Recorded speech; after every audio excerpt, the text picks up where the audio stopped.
What up, creamies? Okay, listen. Let me stop. Wait, hold up. Wait. Don't turn off. Wait. We have a podcast for you. You're gonna like it. Okay, we're doing something different. This is a 3-part series. Okay, part number 1 starting right now. You'll see what it's about. All right, we're gonna get into it. I'm not on coke. The energy is maybe a little cokey, but it's the whole don't turn this shit off.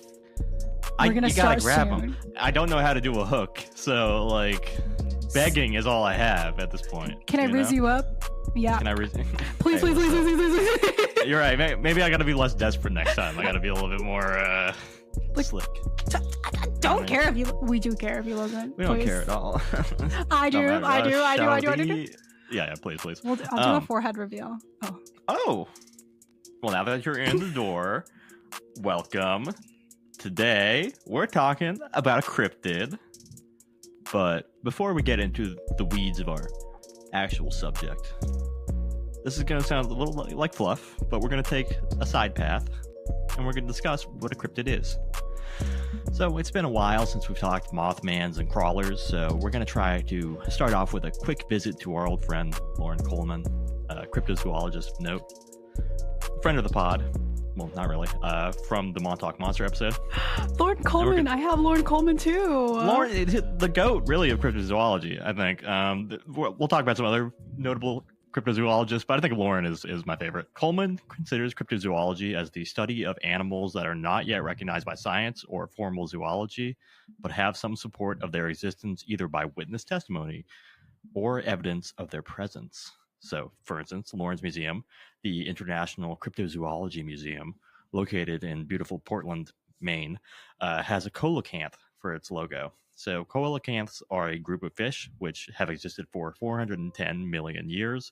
So late trigger warning for our creationist listeners. I don't know how many of there are. Probably not that many.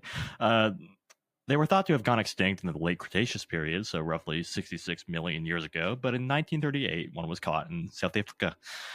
Since then, another modern species of coelacanth was discovered in Indonesia. So you get it. It was an animal that scientists assumed was extinct, but then it turned out to be very much alive. So a big win for ichthyologists and zoologists for sure, but also a big win for our crypto bros. The only crypto bros that we recognize here. Mm-hmm. They contributed nothing here, but, a win is a win. We're going to claim that. All this to say, cryptozoology does have some desire to at least appear like a legitimate science. It's more finding Bigfoot than mountain monsters. If you've been listening to our mountain monster series, you'll know what we're talking about. But wait a minute, Ben. You dumb bitch. I hear you screaming. Aren't new species being discovered all the time? What makes cryptozoology different from zoology? So, another friend of the show from the Montauk Monster episode, Darren Naish, says that he feels the distinction between conventional zoology and cryptozoology is an emphasis on folklore and reflection of cultural conceptions of the time. So Naish discusses the Mokole Mbembe, which is a Congolese water monster from mythology, which cryptozoologists of the early 1900s associated with the sauropods, the classic kind of long-necked dinosaurs. And at the time, they were believed to have been an amphibious species. So the kind of water monster equals long lost dinosaur theory was born, right? Likewise, we've got Nessie, of course, and the conception of Nessie and other lake monsters as lake mound plesiosaurs reflect the 19th century belief that plesiosaurs swam upright with upright necks, right? Contemporary paleontologists no longer believe that, but in the early 1900s, that was how they thought that the plesiosaurs swam. Cryptozoology is kind of held on to the beliefs of a certain era, right? And in this view, cryptozoology, with its focus on witness testimony, reflects more the cultural conditioning that informs how a sighting is interpreted and the psychological mechanisms of memory more than anything related to zoology, right? That's being kind of charitable to cryptozoology, maybe. But early cryptozoologists like Ivan T. Sanderson and Bernard Heuvelmans, his name's Belgian, so, I gave him my best, I'm not sure, did cling to the scientific image of the field they were building, even when they also came out in full support of scams like the Minnesota Iceman, only for it to be revealed to be a latex sculpture, or when Sanderson claimed that 3-foot giant 3-toed footprints could not be faked and were made by a 15-foot tall penguin. And then that was revealed to have been made by 2 teenagers with sneakers on sticks. So they kind of, they got in bed with some weird ideas. Sanderson also believed that there were what he called vile vortices. And this was his explanation for places like the Bermuda Triangle, that these vile vortices were caused by wrinkles in space-time, gravitational or magnetic aberrations, aliens, or underwater people.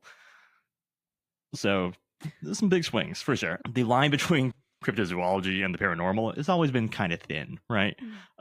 So as I go on to define a cryptid, the dream discovery of every cryptozoologist, let's keep a skeptical eyebrow raised here.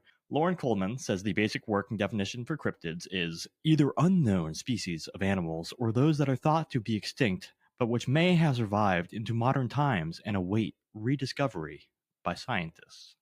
Coleman admits that there are debates about whether things like big cats in England or devil dogs should be included as cryptids. Devil dogs shouldn't. That's just my opinion. What do you? Not like in What do you thought think? of that, Yeah. like there's that one thing that the thylacine that I'm like genuinely Yeah, in like Australia. of. Yeah, and I'm like, Mhm, okay, right. so that definition right there, I'm like, is a thylacine a cryptid? That would fit as kind of the Coleman theory of cryptid. Okay. Thylacine, if that was found, would be a cryptid. Or I guess a thylacine right now is a cryptid because we don't know that it exists, Okay. right? Okay. So, given that part of what makes a cryptid is that it's unknown, right, or it's undiscovered. He says that a cryptid is a cryptid until there's enough evidence that it exists for it to no longer be a cryptid, right? Oh. So, like a coelacanth was a cryptid, now it's just a fish. Okay. So, cryptid is an unknown category. Bigfoot is a cryptid because we don't know what Bigfoot is. Or some haters might argue, if it even exists. You may have picked up some tension here in the cryptid space, right? There's some lot of big ideas floating around out there. There are some people who prefer to think of cryptids as purely undiscovered animals, and who would like to see cryptozoology as a science. And on the other hand, there are people who dare to dream. They're the dreamers, the believers out there, that there are interdimensional portals and supernatural forces, which I think sounds cooler to me. Mm-hmm. If you're going to believe in something that probably doesn't exist, why not go all the way, right? It. Yeah. Brian Regal, in Searching for Sasquatch, divided the cryptozoologist into 2 categories, the eggheads and the crackpots. And so neither one sounded great there from those terms. Not very endearing. No, for real, yeah. And look, we're not gonna settle this here, but it seems apparent that Heuvelmans and Sanderson both had academic backgrounds, but they also both believe some pretty outlandish shit. So maybe the divide between eggheads and crackpots is not that much, right? Venn diagram looking like a circle. There's resentment at being considered academic outsiders, and then there's also a desire to bring their beliefs into the mainstream to be accepted. And there's definitely good things in cryptozoology. For instance, they've long been willing to consider indigenous perspectives, and this traditional ecological knowledge framework has increasingly been accepted into academia. But let's be for real, there are reasons that you can't get an advanced degree as a cryptozoologist. Cryptozoology relies on faith in cryptids and doubt about the space between verifiable fact and belief. It's not a bad thing, but whether you believe Bigfoot is a lost primate or an interdimensional traveler, we still don't have any verifiable evidence that Bigfoot exists. So that's basically the cryptid discussion. And JD, we have to ask, what do you think? Do you think we should consider cryptozoology a science? Or are you more egghead or more crackpot on this one? What do you think? Okay.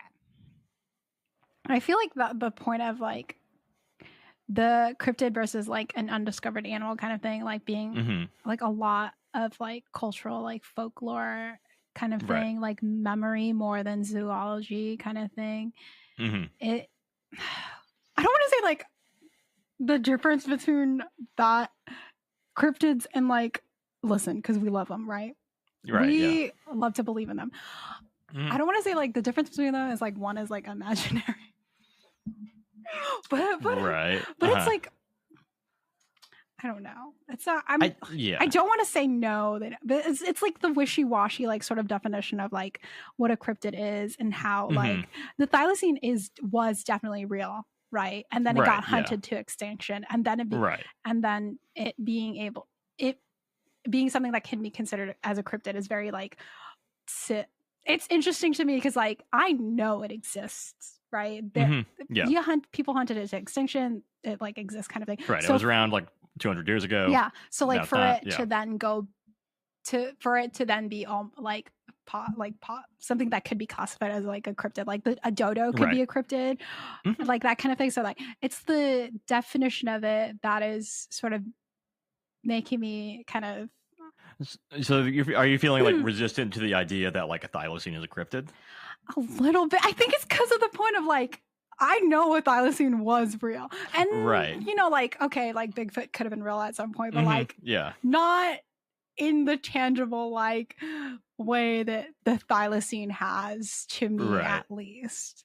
Right. Yeah, I feel that. And like there's like the thing like Lauren Coleman and like cryptozoologists talk about like do like the big cats in England when they're like, oh, there's like a panther in the moors, and it's like, is that they consider that, some people consider that a cryptid, some people don't.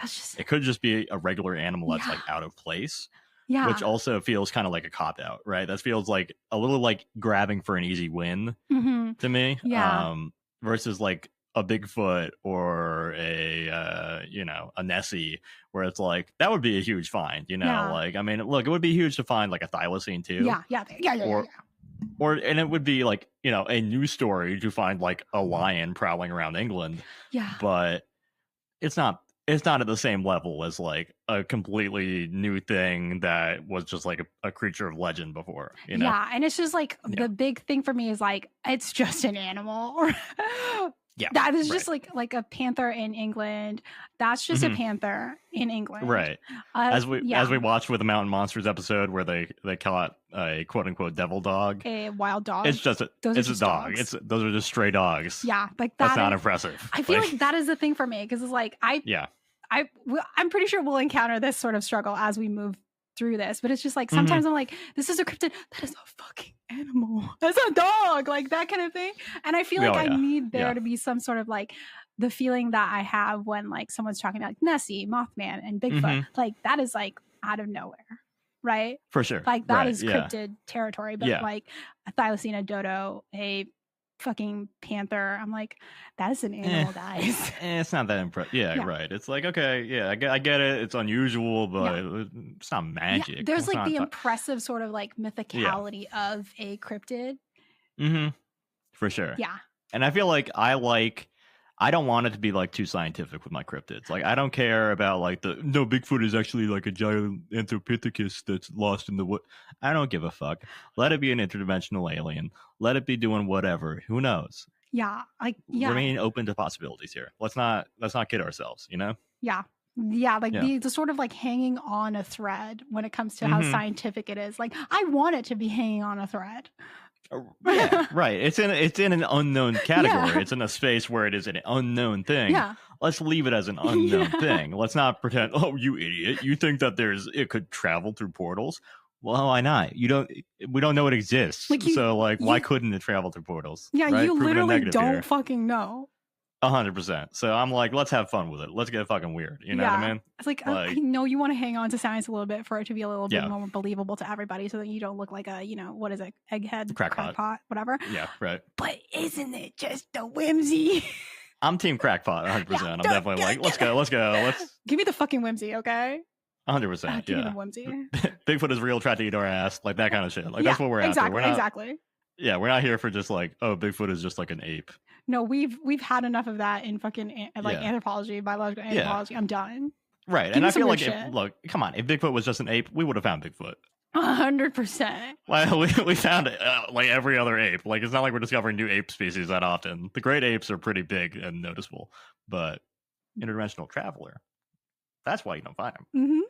Powers. Exactly. Exactly.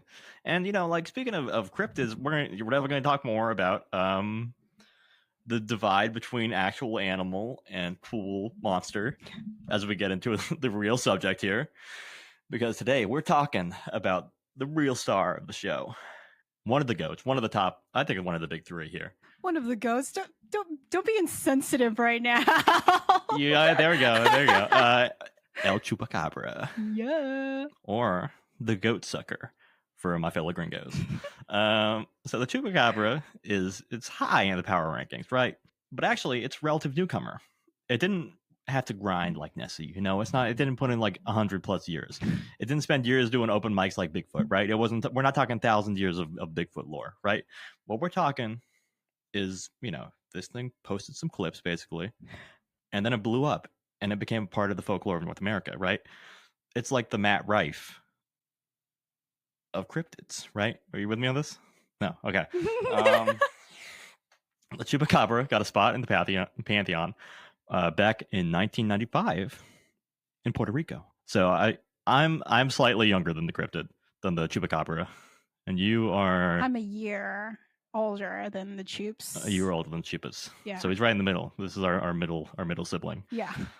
Basically, set the stage here. Livestock were dying mysteriously, as they are wont to do when cryptids are involved. We watched a fair share of mountain monsters and have learned that the first signs of cryptid activity are often these mysterious livestock deaths. In March, 8 sheep were found dead with mysterious puncture wounds in their neck, reportedly drained of blood. In August, as many as 150 animals were reported killed and drained of blood in the town of Canovanas.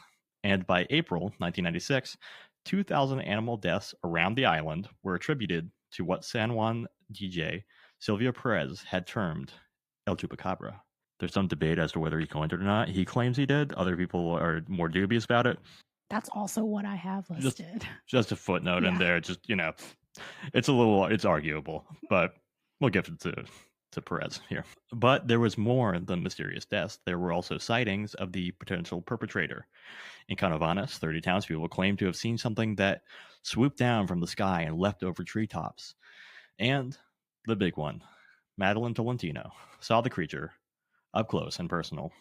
Tolentino saw the creature near her mother's house from a window in mid-August of 1995. Madeline saw a creature with large black eyes, and so JD, I'm going to ask you to read this in your best Puerto Rican accent. What the fuck? No, I'm kidding. I'm kidding. Quote, protruding, running up to its temples and spreading to the sides, about 4 feet, more or less, at the time, it was walking like a human on both legs. Its arms were drawn back in an attack position, as though it were a TV monster. It has 3 long, skinny fingers. The arms are also very long. Its hair was rather short and close to its body. Rather well combed, in fact. It had some round things on its body, and the region seemed ashen, as if something had burned it there. The burn mark revealed pinkish purple skin, as if the top layer had fallen off. Its legs were very long and skinny, and I could see 3 separate toes, like a goose's foot, that had the little thing between the toes. For a nose, it had 2 little holes, and its mouth was a slash. It was closed. At no moment did it open its mouth, so I neither saw fangs nor teeth. I noticed something on its lower back. It looked like it had feathers, but flat on its back. At no point did they rise. The feathers were joined by a sort of membrane and looked reddish, like a mixture of copper and other colors. You might be thinking, wow, she really got a good look at it. And boy, did she, because it goes on. I even got down on the floor to see if it had genitals. It had nothing at all. It was plain and sealed. I laughed and said to my mother, what the heck is this? Does it defecate through its mouth after it eats? It made slow, robot-like movements, as if being controlled by someone. For some reason, Tolentino screamed. Not entirely clear why, but the quote continues. When my mother heard me scream, she decided to go out and grab the creature. The thing took off running. I noticed that it kind of hopped like a kangaroo. It plunged into the woods. My mother ran after it. A boy who works for my husband went into the woods to catch the creature. He says that when he tried to grab the creature, it whipped out what I thought were feathers. He says that they stood straight and that they were very long spines. The spines changed colors, and he says as he pried his mouth open and saw it had really large fangs. Apparently, the chupacabra was able to break free of the boy's grip and started running much faster than it had. Its feet weren't touching the ground. It was as if it had been suspended in the air, floating. Tolentino's husband, who does not factor at all into this, but did claim to have seen the aftermath of a chupacabra attack, also added that it had apparently shaved the place on the dog where it was going to make the incision to drink the blood. So also it's shaving hair as well. It's not just biting things. In addition to everything else that Madeline had to add. He also suggests that the chupacabra had ESP abilities and was able to psychically control the mind of a police officer who tried to shoot it. And then Tolentino also reported that the chupacabra, quote, leaves some sort of slime. It also left some slime on rabbits it killed. The newspapermen from El Vocero kept it and sent it to Lindell Moulton Howe, a lady in Pennsylvania. She had the slime analyzed over there and says it's nothing from this world. They have no idea what it belongs to, but that it's nothing from this world. So a couple things to flag. We'll be returning here later for sure. But Tolentino says that she saw the creature through a window, but also that she got down on the floor to get a look at its lack of genitals. So just within the story, already some holes. Then the whole Fang encounter with the boy is also told third person. And somehow, despite Madeline Tolentino becoming a minor celebrity for her sighting, the unnamed boy who fucking fought a chupacabra never showed up. They never found him. No one ever wanted to talk to the boy. If I was a boy, I would never stop talking about the time that I fought a fucking chupacabra. Yeah, why wouldn't you? Like, if you were a boy that wrestled a chupacabra, that's like the rest of your life. You're talking about fighting a monster. As a teen boy, if you grazed a boob, you would tell the entire country. Oh, sure. Yeah. That's big. That's a big story right there. Why would you not tell about the time that you sort of 1v1 a chupacabra? Yeah, this strange, mysterious creature with spines and no dick. And big eyes and fingers and ESP abilities. You beat something with psychic powers that managed to apparently stop a cop from shooting it. So that's pretty impressive. Maybe it ESP'd into his brain and was like, "Don't tell anyone." Hush, hush. What else happened with that chupacabra then? Exactly. What else aren't we hearing? Shh. Keeping stum. Also, Linda Moulton Howe does exist. It's real lady. And she did visit Puerto Rico in 1996 to investigate the chupacabra. But she says that there was never, ever any samples of slime from the chupacabra to analyze. But in any case, that's the OG chupacabra sighting, right? This is what it's all drawn from. Yep.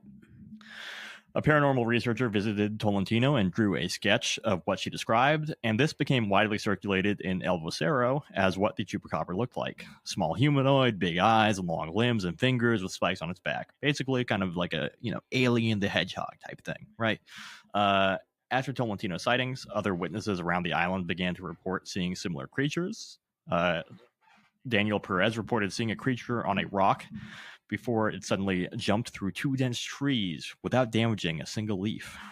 Perez had heard of Tolentino's sighting and seen the sketch of the chupacabra and immediately recognized the creature as a chupacabra. It seems likely that Tolentino's version of the creature and the accompanying sketch influenced Perez and some other sightings around Puerto Rico. And the sketch and stories of the mysterious animal deaths were about to go mega viral because in March 1996, Christina Sarlecki, Christina, Don't look at me. Host of El Show de Cristina, which ran from 1989 to 2010, and in the 1990s was often referred to as the Hispanic Oprah Winfrey, aired an episode on the chupacabra, which changed the chupacabra from a Puerto Rican local celebrity to a Latin American superstar, right? Reports of chupacabra sightings spread from the United States all the way down to Chile. In May 1996, reports of sheep and goats drained of blood spread in north-central Mexico, centered around Jalisco. The dead animals were all reported to have 2 tooth marks on the neck and appeared to be drained of blood. A footprint was discovered close to one of the bodies and was identified by the head of the Guadalajara Zoo as that of a dog or a large wolf. 2 investigators set out to solve the mystery, staking out farmyards where the chupacabra had apparently struck. In each farmyard, they caught dogs. A police official remarked, "I don't know about the rest of Mexico or the rest of the world, but here the chupacabras are just dogs. This is a huge psychosis. You see it everywhere." In northern Chile, near the rural town of Calama, 300 animals were found dead, some seemingly drained of blood, all with puncture wounds in the neck. And while no one witnessed the attacks, residents reported hearing terrifying sounds in the night. The governor called for an investigation and announced that footprints were soon found, and that at first sight they come pretty near to dog prints, which tend to expand and acquire strange shapes. An operation has been conducted, And we want to point out that there is no evidence of the presence of a strange animal that was found. At the same time, rumors that the Chilean military had captured a chupacabra family, a male, female, and cub, began to swirl. But in the stories, no sooner had the chupacabras been caught than a team of NASA scientists arrived in black helicopters and stole the chupacabras away.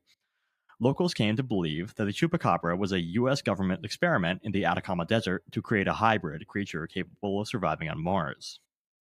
Following reports of a chupacabra sighting near Miami, Florida, a UFO researcher found mysterious tracks and took a cast, concluding that something much like the Chilean tracks, they must have been made by something extraterrestrial. A primatologist and functional anatomist who examined the track casting drew a slightly different conclusion. The track was a clear hoax, and it was either sculpted or the track was made deliberately by pressing into the dirt to make the cast. But the bodies started piling up, and not just dead animals, but chupacabra bodies. In Nicaragua, Jorge Talavera's flock was being attacked by chupacabras. In 15 days, it sucked 25 sheep. And my neighbor lost 35 sheep in 10 days. Talavera became determined to kill the creature responsible. One evening, Talavera heard a goat in distress and followed the sound to see, quote, 2 or possibly 3 unknown creatures among his flock of goats. Talavera said the creatures had the head of a bull, rose-colored teeth, were hairless with leathery skin like a bat, and a bumpy crest down their back like crocodiles. Talavera pulled out the blicky and took a shot, wounding one of the creatures and sending both, or all 3, running. 3 days later, a ranch hand came to Talavera, saying that he spotted vultures circling a small cave. Talavera followed the birds and found a skeletal corpse. It appeared to be dog-like, with yellowing skin. Talavera realized he had killed the legendary chupacabra. A veterinarian Talavera knew suggested it was a genetic hybrid between a dog and some other creature.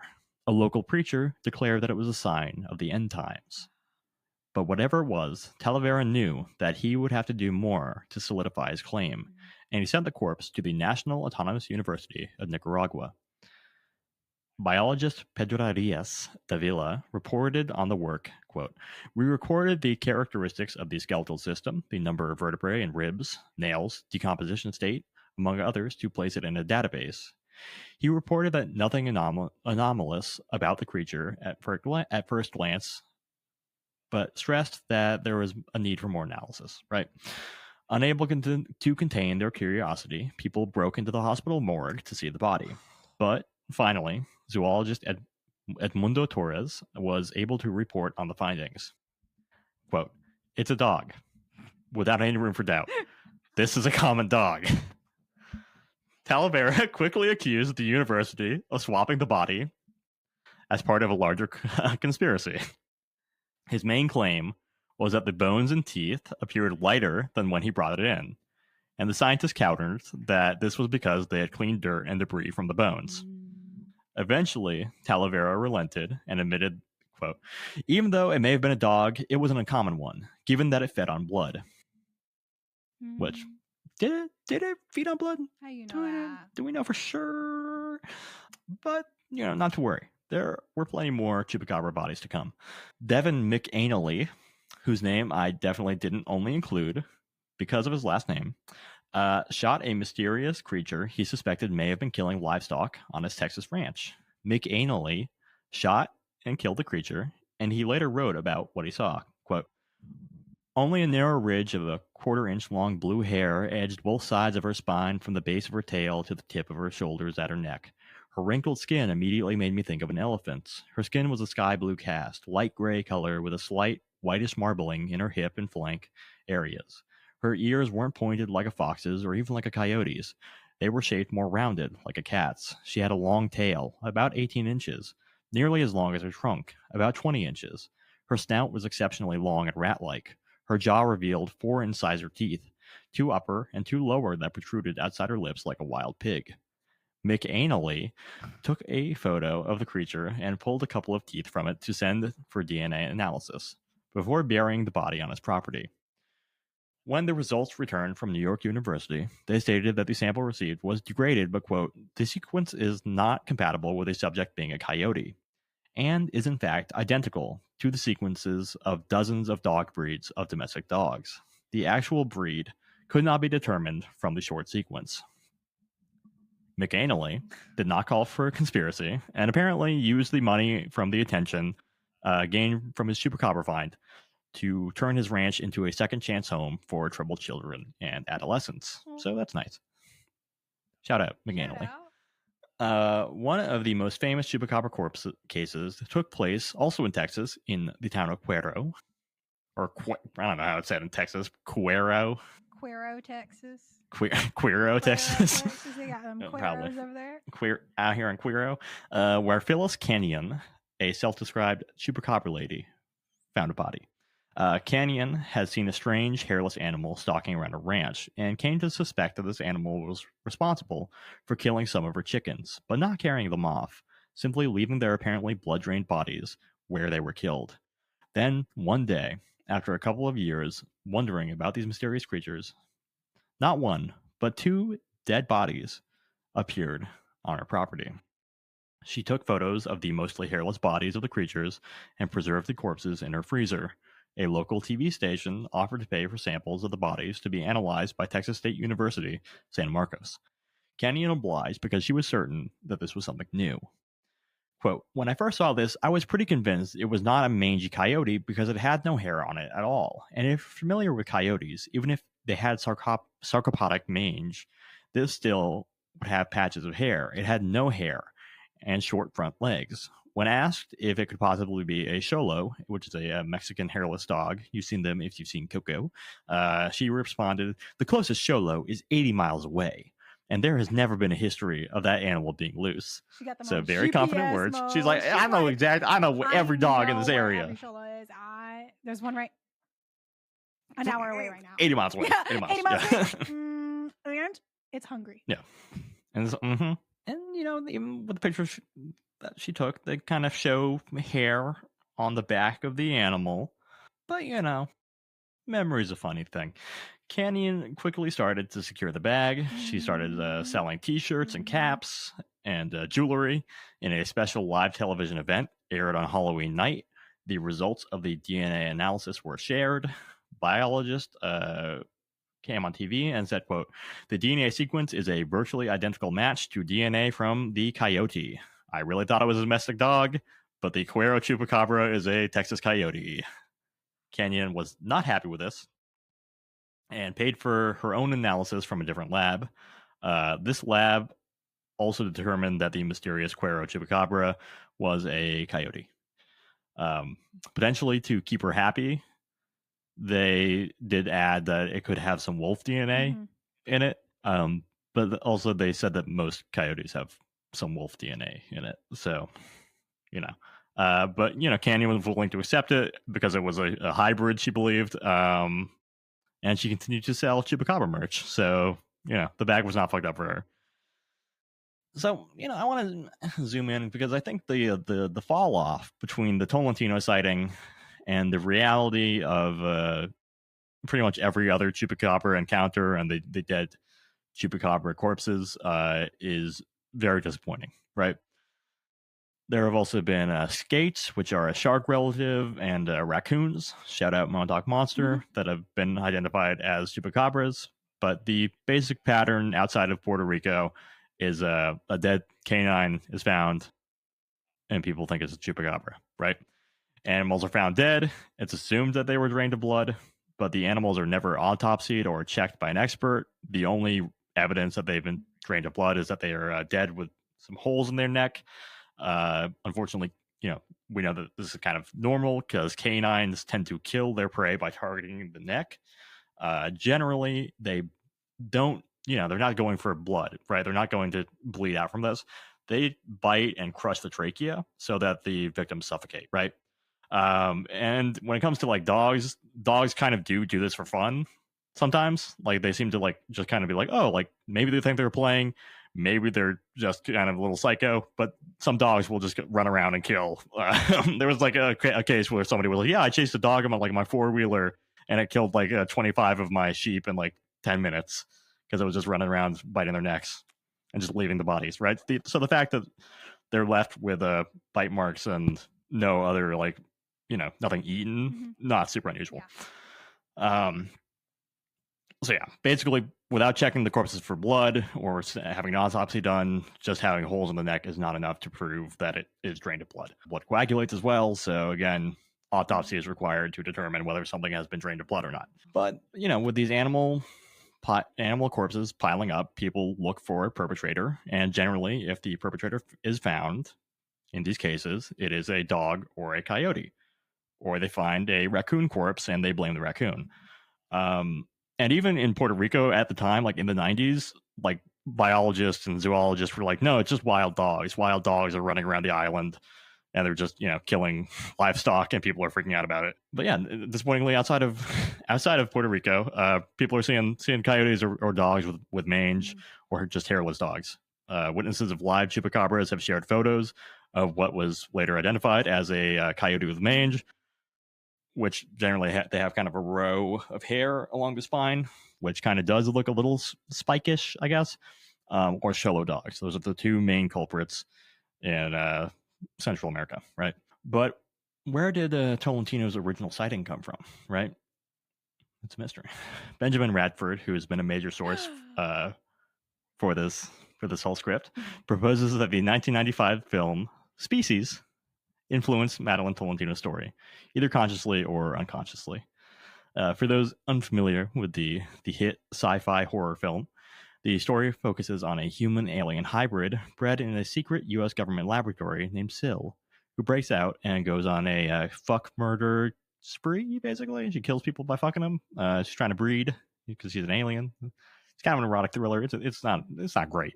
But Syl was designed by H.R. Geiger, who is pretty great. The same artist who designed the xenomorphs in Alien. I think, is he a Swiss? Freaky Swiss artist, H.R. Geiger.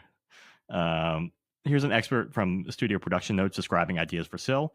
Quote, in the monster form, Syl must be able to move easily and fast. She must have in her biology the means by which to kill without effort. We discussed the possibilities of things like bone spurs, tentacles, and or a barbed, sharp tongue. When she kills, she should leave victims dead in a very identifiable way. For example, if she broke or sucked all the bones or blood out of her victim, this would show that the body was killed by some extraordinary circumstances. Syl should leave behind some evidence that she had been at a location, i.e. bodily fluid, odor, slime, gob, scratches, suction marks, etc. H.R. Geiger's design for Syl has many similarities to Tolentino's recollection/invention of the chupacabra, humanoid with large eyes, long limbs and fingers, an oblong classical alien head without ears, and spikes along the creature's back. Likewise, the most common explanation for the chupacabra's existence, and one that Tolentino supported, is that it had escaped from a secret government lab, and that it was either a genetically engineered monster or an escaped alien. Syl in the film is literally both, and the inciting incident of the film is her escaping from a lab. Species even opens with a scene showing an observatory in Puerto Rico, something that Madeline Tolentino appreciated. Species was released in July 1995. Madeline Tolentino's sighting was in August.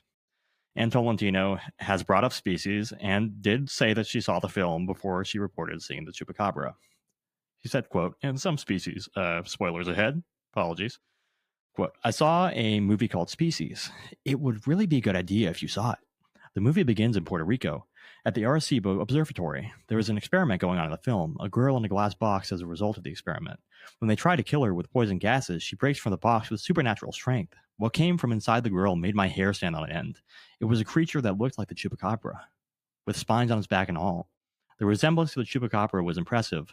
I watched that movie and wondered, my God, how can they make a movie like that when these things are happening in Puerto Rico? Tolentino basically believes that Species was a documentary, despite the fact that only the first scene is in Puerto Rico, and a lot of the movie is Syl fucking people to death in Los Angeles.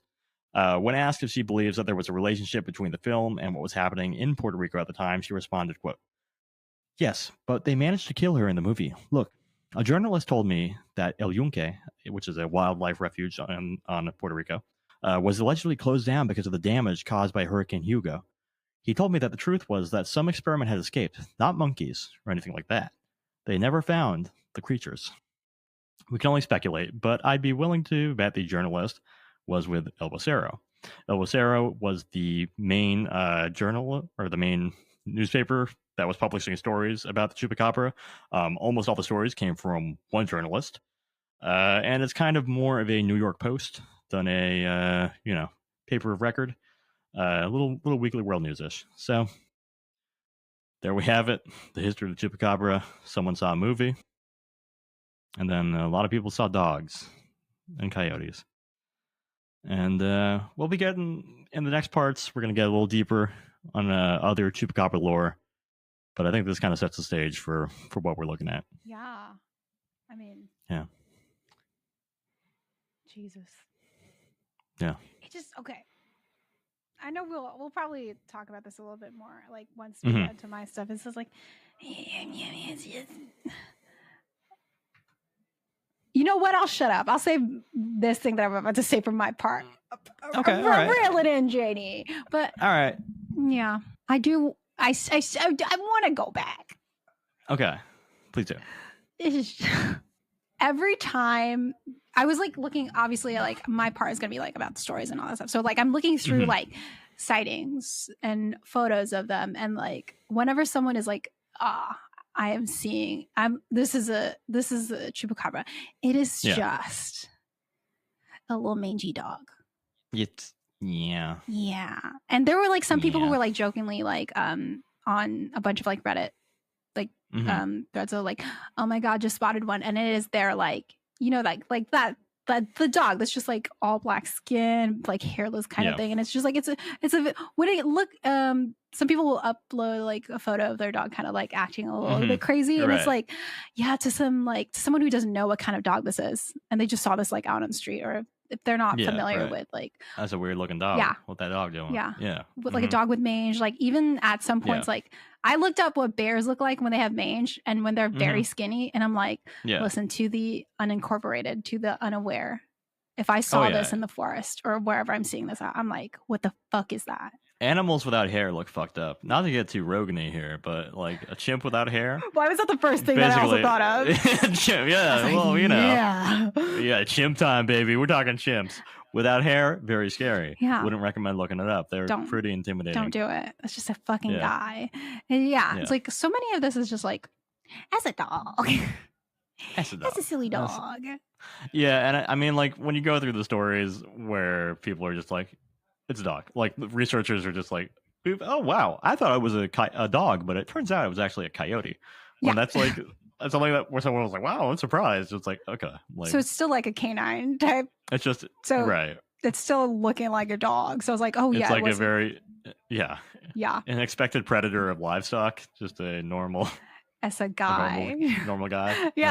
So I mean, we'll experience some of that thought process during my section. But was there, when you were doing your history search on the chupacabra, was there anything that you for the first time encountered, like story wise, or like some stuff that you hadn't known previously about the chups? I think the species comparison was new for me. Because it looks, I like that image. I like that drawing, the classic chupacabra drawing, the one that's been circulating for 30 years. I'll put it up. I guess I have to edit it in. It's great. I love to see a chupacabra. They're so weird looking. They were like my favorite cryptid as a kid. I will say that. Yeah, I think this was like one of the cryptids as a child that I saw for the very first time, and I was like, this is silly, but also a little scary. Like as you were describing it, I literally have the drawing and then the photo of like a screenshot from like species right next to each other, and I'm like, yeah. I see what you were doing there, Madeline. I mean, Madeline, she's like, this is a documentary. What I have seen is a documentary. This is tea. This is tea. This is tea.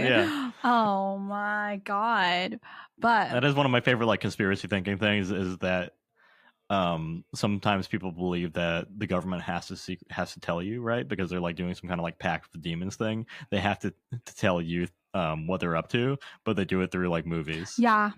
That is one of my favorite conspiracy brain things. I love that. I feel like we talked about it at one point in one of our episodes. I think it was like the cloud seeding stuff kind of thing. Yeah, where it's like they're telling you that they're doing this secretly, but through Popeyes.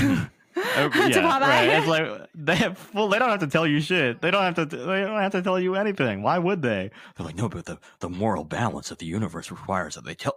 What? You don't have to tell anybody shit.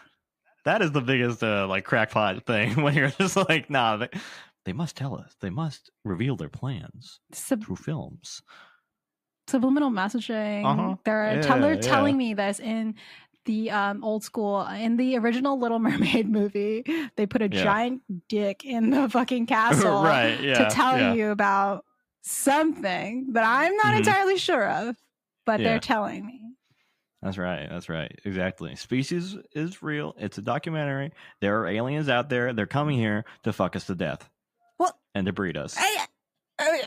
Don't come to me. That's it. Don't fucking do that. It's number one. Don't fucking do that. Yeah.